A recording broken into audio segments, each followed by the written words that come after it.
How are you? Chaz. Hi. Ryan Littrell, I like your sticker. Thank you very much. Very nice. I'm just going to record this if you don't mind for my... do you want to stand back just a wee bit? Oh, sure. Brilliant. Is this for a documentary or? Well, it's for a Clandonald worldwide Facebook group. Oh, excellent. I've heard about this. Have you? Yes. Oh, that's really good. Why are you not on it? Exactly. Why aren't I on it? I don't know. I don't know. But Mom, are you from Arisaig by any chance? I am, yes. Oh, okay. Remember how when you said, we were driving by on the way here and Mom said, you know, I just feel really nice here. We were driving from Mallag to Glencoe. She said, I just all of a sudden felt kind of calm. Peaceful. And it was right by Arisaig. And we don't know of our having any Arisaig, ancestry or anything. So. Well, it's amazing how it just pops up. Elizabeth's just arrived from Australia. She's Samoan, actually. Oh, great. Excellent. But we just found out 2 days ago that her people are from Neudirk, which is just around the corner from Mallag, across from Skye. Are you going to be able to go during this trip? Yes. Spend more time there? I'm hoping so, yes. So she's kind of come home as well with that kind of calmer feeling now. Yeah. Oh, yes, it is. That's She's quite surprised. Yeah, that's great. So, your mother says you've written a book. Yes, I have. What's it called? It's called Reunion: A Search for Ancestors. Right. Okay. Are you a genealogist or a writer? Or both? I'm not a professional genealogist. Right. Actually, the book is it's really not a kind of a how-to book about how to do genealogy. It's actually the story of how I discovered my Clandonald ancestors. Okay. And I grew up not really knowing that much about my family history.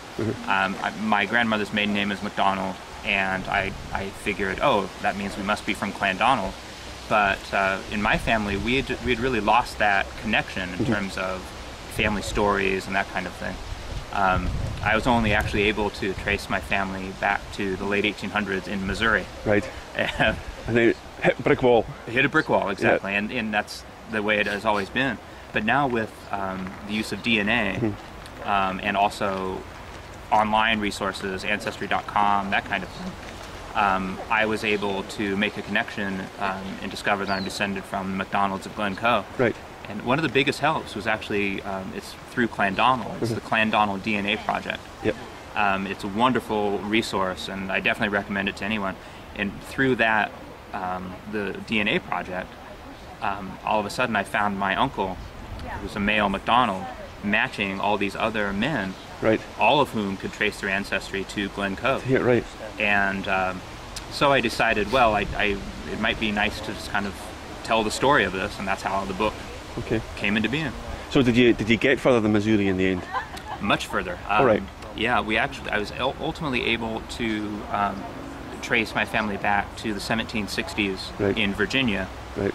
This is just in the wake of Culloden. Yeah, quite early out then, really. Right, exactly.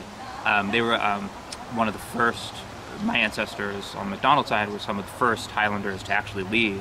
It's actually very common for a lot of American Clandonald folks to have ancestors who immigrated more in the 1750s, 1760s, 1770s, because many of the Scots who left Scotland after the American Revolutionary War went to Canada and Australia and New Zealand rather than to the United States. I was able to trace through the records I was able to trace my family to Virginia, but the DNA was always there, and so I know somehow that my ancestor Angus MacDonald, his ancestors were from Glencoe, and even though I haven't actually found a document that outright says that, I know through all the DNA evidence that this is where my ancestors were from. Okay.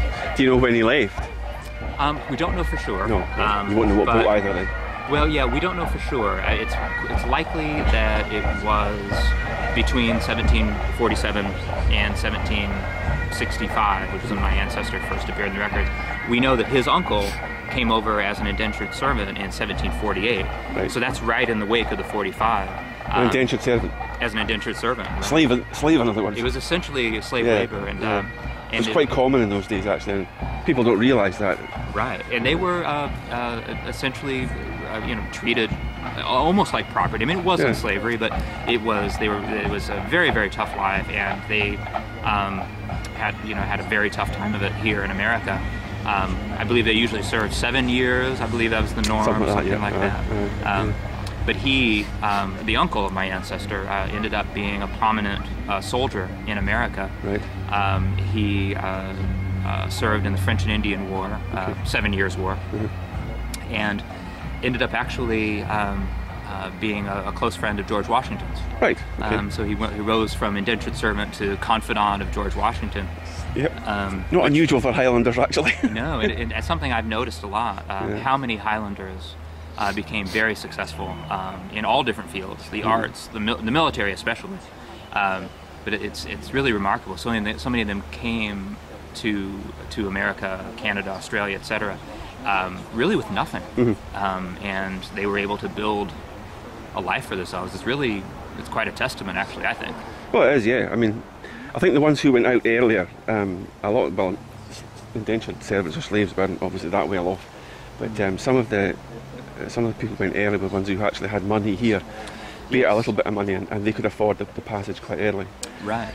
So you're always talking about people with a certain level of ambition or determination or whatever. Right. Actually, it's true that that uncle who was an indentured servant, he was really the exception, and for the most part, the people I have, based on the DNA evidence, it appears that we're descended from the taxmen, who were essentially the kind of that first group who left after the taxmen. They were the ones. They were like the middle group, and they really were the people who made things happen locally for chiefs and whatever. So, and they had a bit of money. They essentially kind of, in a lot of instances, they really ran the clan on behalf of the chief. That's exactly what they did, yeah, because the chief could be everywhere. Right. And Clandonald worked like that. With, down in Finlagan, there was the Parliament stone or whatever, and they would gather down there for that. And I mean, it wouldn't be taxmen that we sent down there; it'd be somebody higher than that. But the first kind of parliamentary system there was. Yes. Yeah, they're really very good. Yeah, it seems like it. So how's the book doing?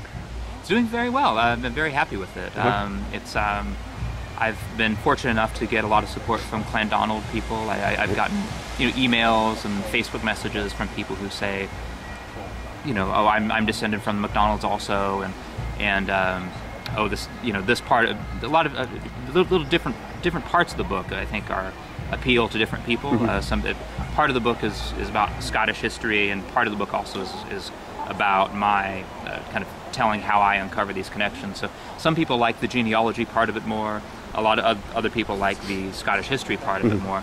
But the book is also really told from the point of view of Clandonald. Right. And it's focusing on the history, not just of the MacDonalds of Glencoe, but the MacDonalds of Clanranald, of Slade, all over. And so it's, what I found is that, a lot of people who read it, who are part of Clandonald, they do see a little bit of their family history in the story, because I think it's a story that a lot of Clandonald folks all share. Yeah, very intertwined, and everybody comes back to the same root, as it were. Right, exactly. And I didn't go into it thinking, I'll write this book in a way that will appeal to this particular group.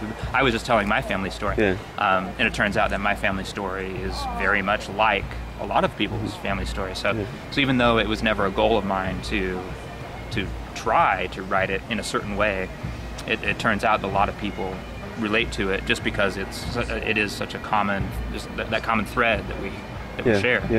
Okay. Good. Well, tell the people of Clandonald worldwide what it's called, what your name is, where they can get it, how much it is. This is a shameless plug. Yeah, I'm asking you to plug it. Right into the camera and plug it. Because you asked me to. Okay. My name is Ryan Littrell, and the name of my book is Reunion: A Search for Ancestors. And it's for the most part available through Amazon.com, also through Barnes & Noble. It's available in the UK via Amazon, also on Amazon Australia. And again, it's Reunion: A Search for Ancestors, and I hope you like it. Excellent. Thanks very much. Cheers. Thank you very much.